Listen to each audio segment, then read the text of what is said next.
The answer is Nevaeh. Nevaeh is, Amelia, if she would please stand. That is her daughter. She was feeling under the weather. She was supposed to be a part of the program, but she's feeling sick, so she's at home. All right, the next one. So Jermaine is at the top of the board right now. Next question. This person considers himself a speck on the world and plays in the band. Is it Madison, Micah, Chandler, or Chase?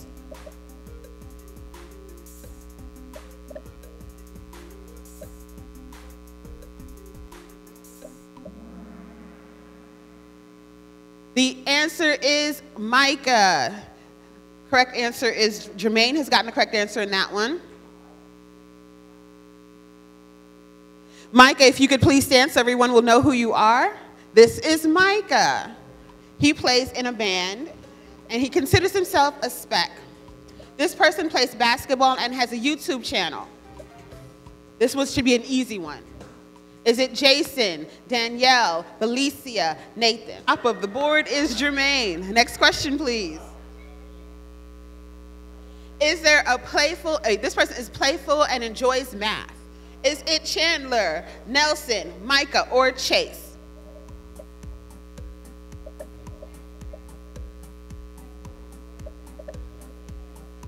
Please do not yell out your answer.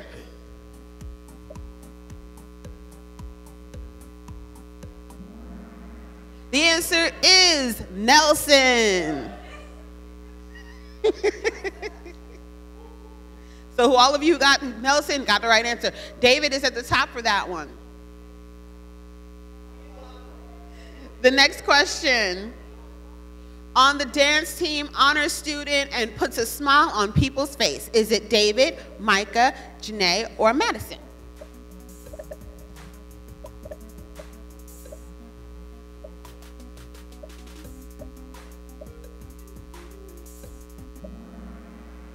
The answer is Madison. Where's Madison?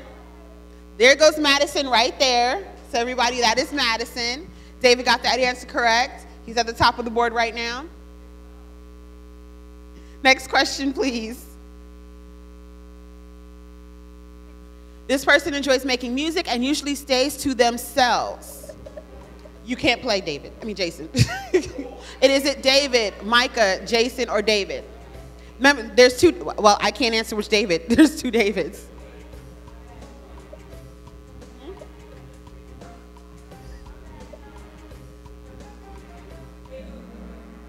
The answer is David. David is probably in the booth right now, so you cannot see him, but if you could put his hand out, you can see him real quick. There he goes. I see a speck of his head. And David is the... This person is a dancer and can be forgetful at times. Is it Janae, Felicia, Danielle, or Chandler?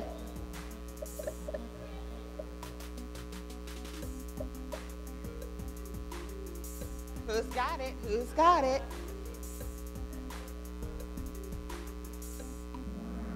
The answer is Danielle. Danielle, if you could please raise your hand. She's all the way in the back. She's right there. That is Danielle.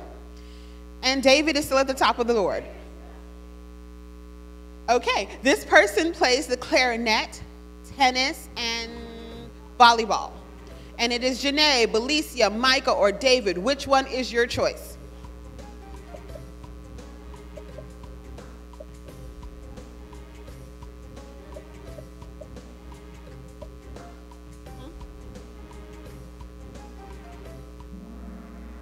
The answer is Belicia. This lovely, well-rounded girl right here plays the clarinet, tennis, and volleyball. Huh? Oh, Belicia's over there. I'm sorry, I keep saying Janae's Belicia, Janae. But she knows what I'm talking about. She's back there. She plays the clarinet. That's why I said it. It was I think the thing got a little bit confused.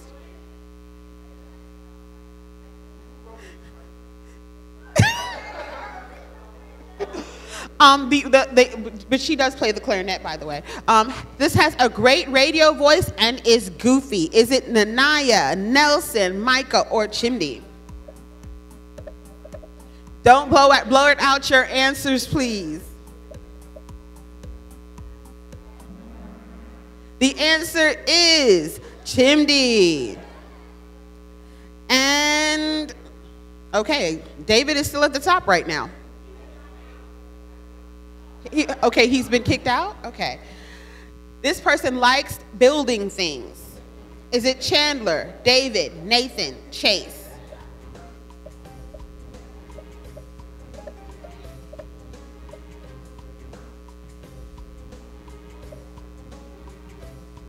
Any takers? Anybody know? Almost there? And the answer is Chandler. Chandler, if you would not mind raising your hand so everybody knows who you are. He's right there. This is Cheryl's son. Cheryl is sitting in the front right here.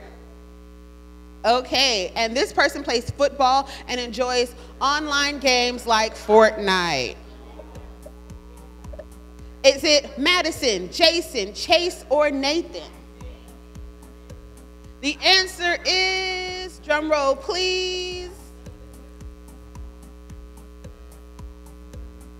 Almost there, let's see. It is Jason. Jason is on the football team and he does enjoy Fortnite. Now, this person enjoys cheer and is an early college student. Classes. We said do not blurt out answers. Thank you very much. The question, is it David or, what is that supposed to be David? Davis, Nanaya, Nevaeh, or Madison? Who's Davis?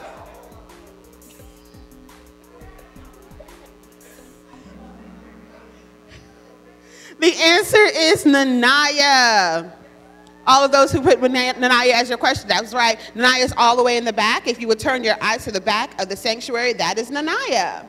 This person is quiet, enjoys listening to music on his phone, and sings with their mother. Is it David, Chase, Jason, or Chandler?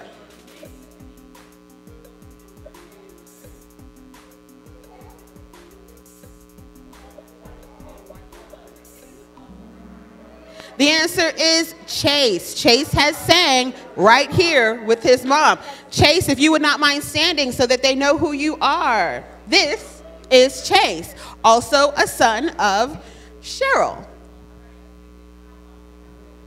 Okay, so at the end of the game, we have David at the top of the leaderboard. However, we love you, but you were here when we were doing the thing. So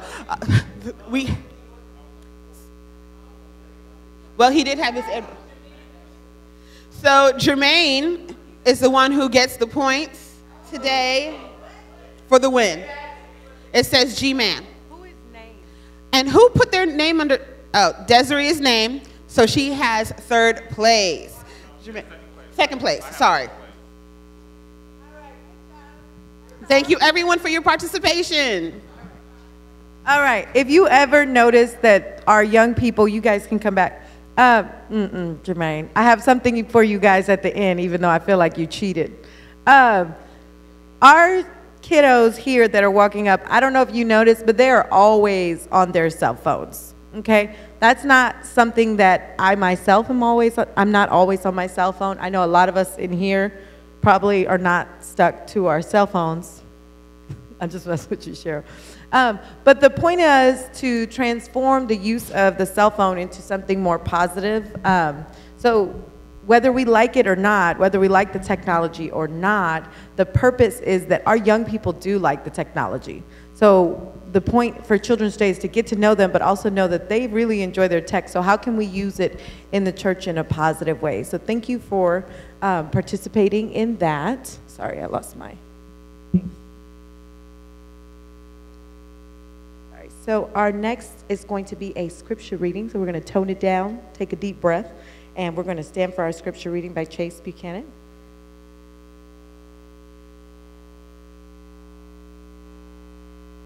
Morning, church. Scripture reading this morning will be taken from Ecclesiastes 12, 1 through 3. I will be reading in your hearing. Remember now thy Creator in the days of thy youth, while the evil days come not and the years draw nigh, thou shalt say, I have no pleasure in them. While the sun or the light or the moon or the stars be darkened, nor the clouds return after the rain. In the day when the keepers of the house shall tremble, and the strong men shall bow themselves, and the grinders cease, because they are few, and those that look out of the windows be darkened.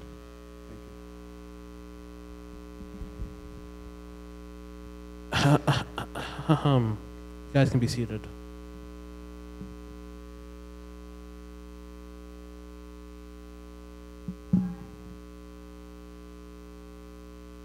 So since today is Children's Day, and we are the head of the service, adult story time is what's going to be happening right now.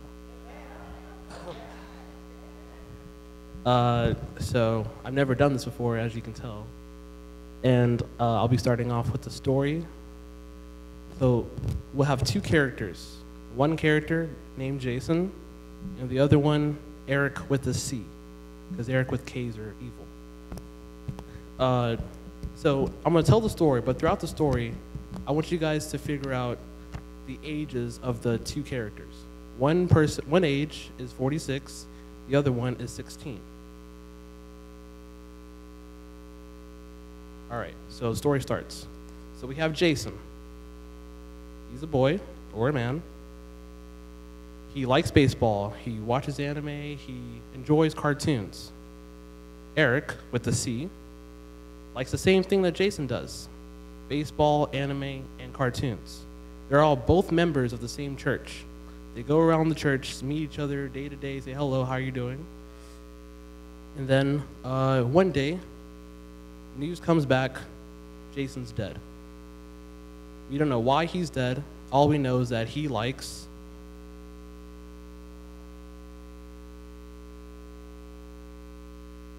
Can we do that again, please?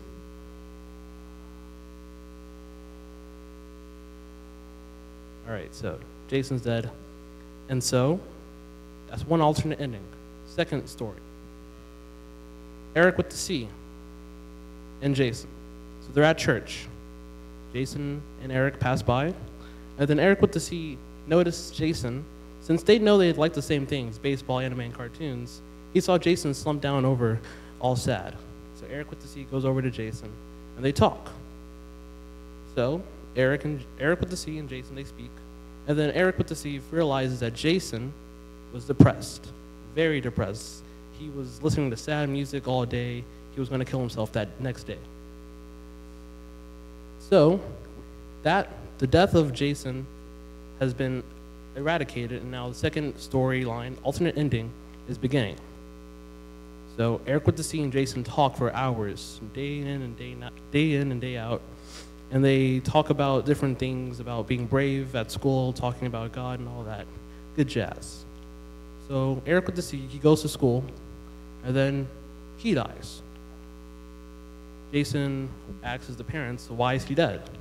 They come back, they're all crying on the front pew, praying and saying that there was a school shooter at his school. And then Jason doesn't die, Eric with the C doesn't die instantly. He only gets shot so close to the heart that he survives for a little bit. He goes to the hospital, and the parents ask that Jason come over to meet him. Eric and Jason, they talk. And Eric says to Jason, the only reason that I'm not as dead as I should be is because you told me to be brave when I talk about God at school. And so Eric dies the next day, and he asks his parents if Jason can speak at his eulogy. So Jason speaks at his eulogy and says that I'm glad that me and Eric have something in common for us to speak together so that he would be brave at school to talk about God. So can you guys tell me who is who? The ages? Eric with the C. So can you guys tell me how old was Eric with the C? 16. How old was Jason? 46. If people that with a 30-year difference if people with a 30-year age gap can make a connection and talk about God easily, why can't we do that now? Thank you.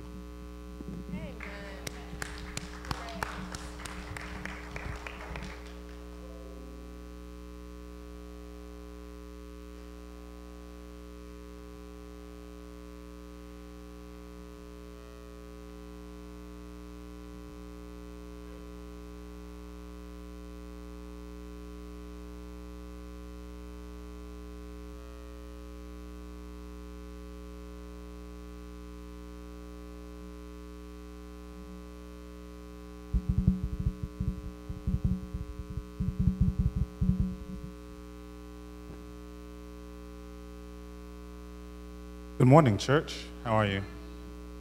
Happy Sabbath. So, the last couple of days that we've had this panel discussion. It's been received very well. We have an opportunity to ask questions of a group up on stage. It kind of gives us a sense of community, a sense of feeling, so we can understand some of the issues that are going on in the church. I'd like to stress that when you hear the things that are said, when you hear the things that are asked, it's not just for your hearing. It's so that we can enact them in church and that we can see changes and positive growth in our church. So far, we've talked about a couple of things. First time we were talking about our youth's role in the church. We talked about incorporating them more into the activities of what we're doing in our various ministries. And we also talked about men's role, and we kind of went and left a little bit into the family role in the church. All these things are important. Today we're going to talk about our relationships, and we talked a little bit about relational capacity already, how it is that we relate to each other as a group and individually, and some things that we can do to increase our level of sympathy and empathy with each other. So we don't have, how many mics do we have up here? 2? Okay. So what I'll do, keep them for a second.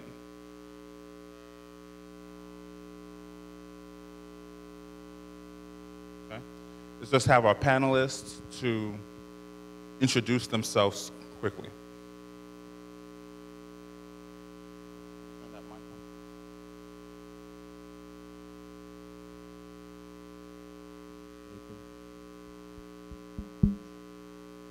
Morgan. Micah Morgan. Cheryl Buchanan. Elsini Hedrika.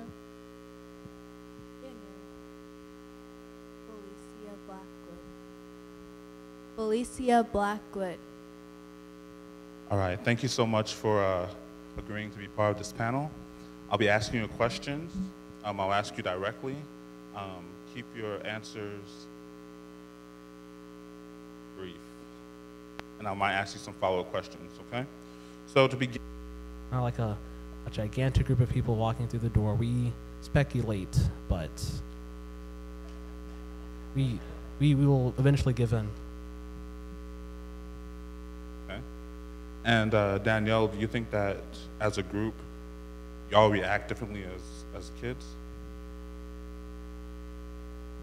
Right now, because we haven't really matured yet into adults, so we react different. Okay. And Sister Cheryl, do you see that same kind of reaction when you're talking about person to person? So in a group, we might look at people sideways when they try to infiltrate, but from person to person, are we the same way? No, I would say person to person, we try to, I don't think there's a barrier when we deal in person to person, but being a member of the church, there is a barrier when we're dealing as a big group, because I think given our history, we kind of guarded and we guard our members, so we kind of are like a guarded group.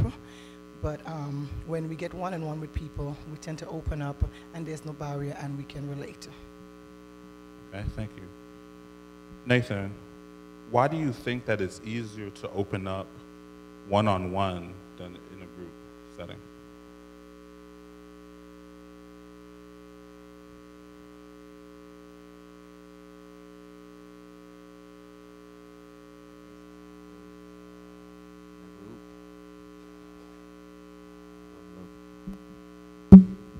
Because in a group, a one-on-one discussion or conversation is easier when you're talking about other stuff than like, you know, personal stuff. It's easier one-on-one than a group, I guess.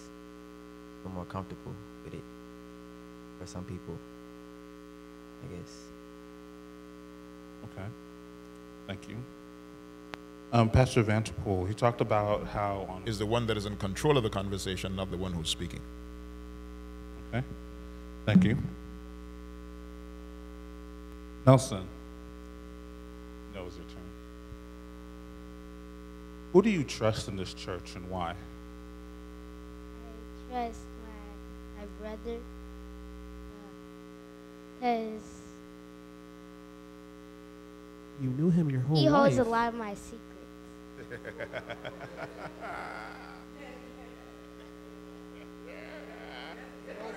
You better trust him. You better trust him.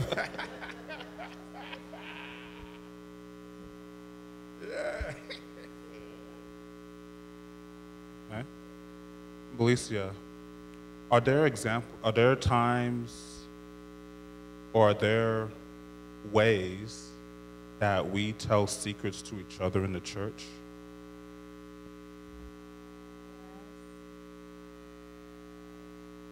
I guess if you just like come forward and tell people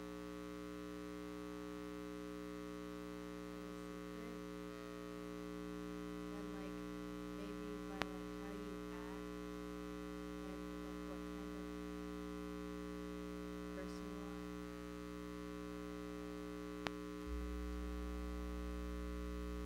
are. Okay. So the way you act, the way you react to things, and kind of your attitude towards things, okay? Are there any other times where it's acceptable, widely acceptable, to share your secrets with the church body as a whole? Yes. If you have a secret, and that secret is causing you sleepless nights, it's affecting your relationship with others and with God, and you can't move on or you can't grow spiritually, then there should become a time when you open up. Somebody probably, somebody in the church might have gone through it and, could give you some kind of information or some kind of advice where you can, let it go or move forward. But sometimes when secrets, they're good sometimes, but sometimes they become a hindrance and it causes you, not to grow. And if something is causing you not to grow and be a hindrance in your life, I think the church is the best place to open up, because if there's nobody in the church that has gone through that. Okay. Can I say, secrets are very powerful when they are secrets. When they are exposed, then they lose the power that they have over you. So one of the things you have got to do, especially when it comes to that aspect of it, you must be led by the Spirit of God. The Spirit will bring people into your life that you need to speak to. And it's important that you speak to who God wants you to speak to. There are times when He will want you to speak to the church as well. So you need to be listening to the voice of the Spirit and whatever the voice of the Spirit tells you to speak. But what it does is the truth sets you free. There's a freedom that comes when you release the secrets that you have in your life. Okay. Nathan, are we accountable to the other church members? Say what? Are we accountable to the other church members? Should we have to, or should we answer for what we do to the people in the church? Yes. How so? Said answer to, right? I mean, I'm not talking about your mom and your dad. oh, you're talking I'm talking about me or Siobhan or anybody else in the church. I mean, yeah. I was raised on respecting your elders, even though when I was younger, I thought that since you're not my mom or my dad, I don't have to answer to you. But as you get older, you realize you have to respect that person. So yeah, I guess I have to answer to other people that are older than me. It's respect. Okay. And Nelson, has there been a time? Yes, sir.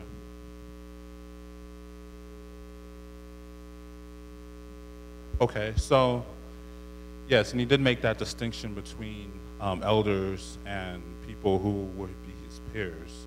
The question actually is, as a church member with no distinction whether old or young, are you accountable to the rest of the people in your church?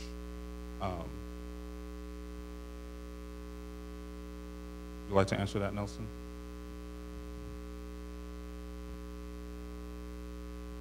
Okay, let me rephrase that. Has there been a time when one of your friends has called you out on what you were doing? Yes. Like when? For getting too hyper, for getting bad behavior.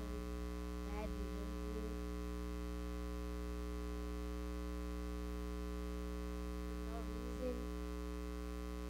How did you react to being called out on things like that? I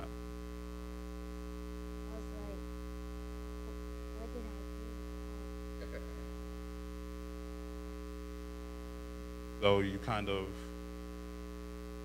you didn't understand what their issue was with what you were doing? Okay. So for Felicia, my next question would be, do we have, as a church group, do we have ownership of our expectations and our mission? Do you feel that?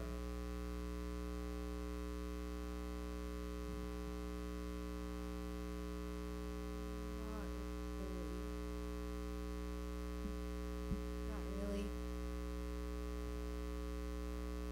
Do you feel ownership of the church's expectations and mission?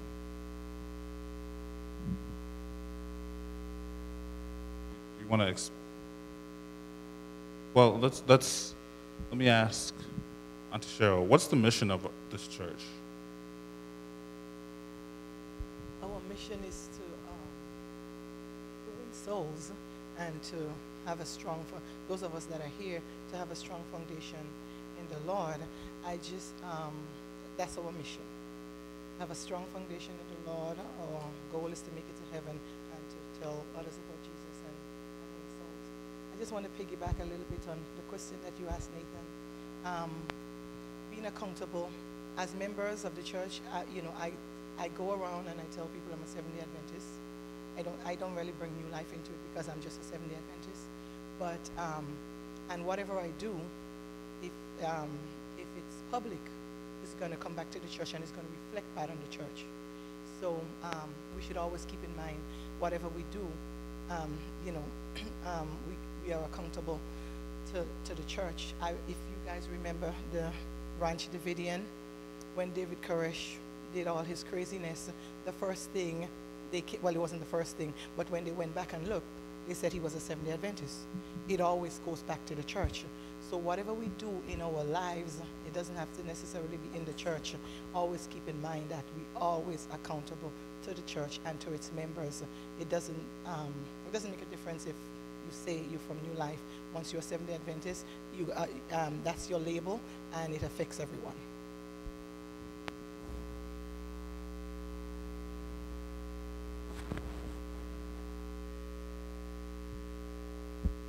So, speaking about the mission once again, Micah, do you feel that mission of the church has been imposed onto you, or is it something that you accept with ownership?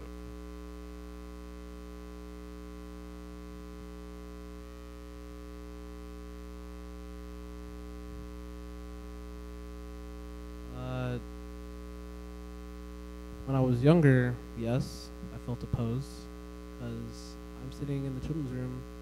My dad's like, "Oh, we're about to go into the community and give out pamphlets." I'm like, "Oh, that's cool." So we're walking in the heat, giving out pamphlets when no one's opened the door. So yeah, this is a waste of time. But since I'm older, I understand why we do that. So yes, I was opposed, but now I understand the reasoning behind the mission. So I'm cool with the mission. Pastor Vanderpool, can you talk to us a little bit about taking the mission that Christ gave the church and making it your own? That is crucial. As a matter of fact, you can't take what you don't have. And so it must first of all be a part of who you are in order for you to, and it comes back to the first point I made in terms of you project onto people what you're experiencing yourself. So if you're not having a personal fellowship with God on a daily basis, how can you take this message to other individuals? And so we must have close, it doesn't take a year of studying the word in order to do that. If you look at the woman at the well, immediately with a connection with Jesus, she wasn't even baptized yet. She went out and brought an entire village to him. When you look at the man, Legion, who Jesus healed, and he wanted to follow Jesus, to learn about Jesus. Jesus didn't send him to the Sanhedrin. He didn't send him to School of the Prophets. He didn't even tell him to come follow him. He sent him immediately to Decapolis, which was his 10 cities, and he began to preach the things that Jesus did for him. So it's not difficult. It's really, the church has made it difficult, but it's really not that difficult. And so one of the things we have got to learn to do, and one of the ways to accomplish that, if you notice, those individuals, actually what they did was testify. They testified what God did for them. And so we need to learn to testify what God has done in our lives, and people then will be connected to the King of Kings and Lord of Lords. Amen. So in closing, we've been talking about relationships and relational capacity. Pretty much we're talking about a degree of trust and a level of safety that we have within our group. When those things are high, when we have a high degree of trust, when we have a high level of safety, we feel that with the people around us, or excuse me, when we have a little bit of that, you see a lot less collaboration. You see things being dictated to other people around. When we start increasing our relational capacity, we start experiencing a mutual ownership of the things or the mission of the group, okay? Some ways that we can help to increase that relational capacity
only you required it, but because our hearts are appreciative of everything that you provide for us, Lord, day to day.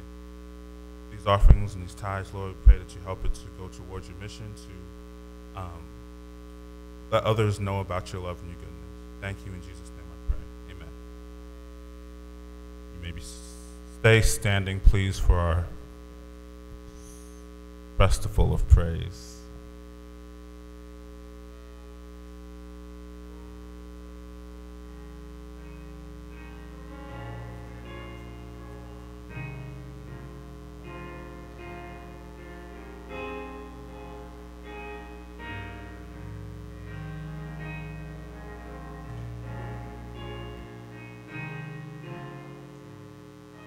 Oh,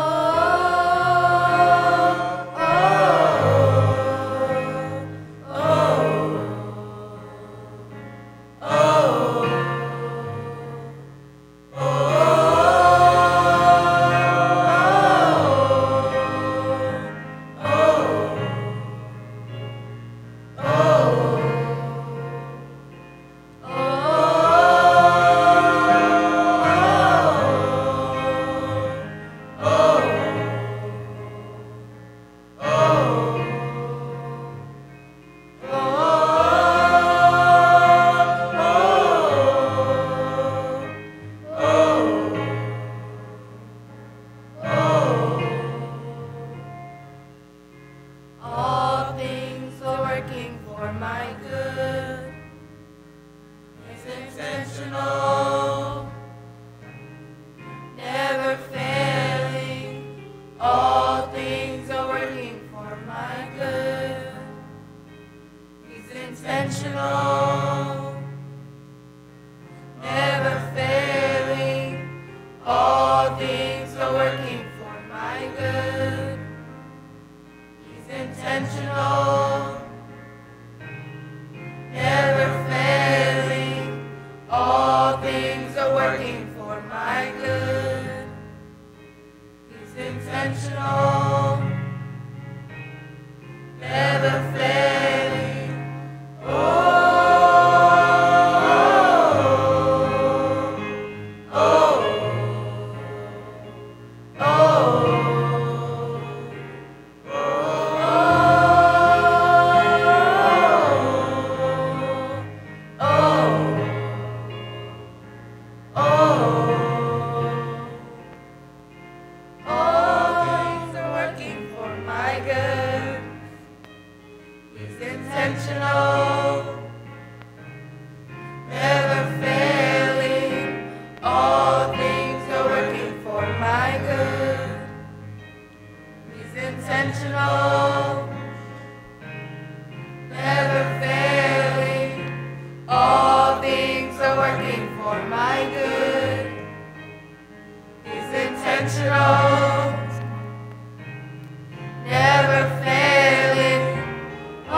It's working for me.